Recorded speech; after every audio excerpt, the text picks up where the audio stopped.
this question we've got to solve 4 to the x minus 1 is equal to 1 over 2 all to the power of 2x. Now, at first glance, it might look a bit complicated. Now, because we've got 4 is 2 squared and a half can be written as 2 to the minus 1, then we can solve this by trying to make the base the same, so using the rules of indices. Now, you could take logs if you wanted to, but it would make it much more difficult. So 4 is 2 squared, x to the minus 1, and a half is 2 to the minus 1, and that's now raised to the power of 2x.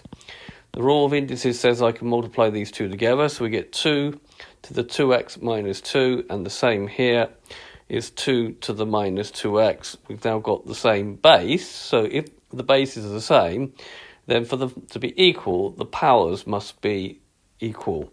So equating the powers, we're going to have that 2x minus 2 must be equal to minus 2x. If we collect 2x over here, we're going to have 4x, and we'll take the 2 over here, we get 2, and then we get x is equal to half.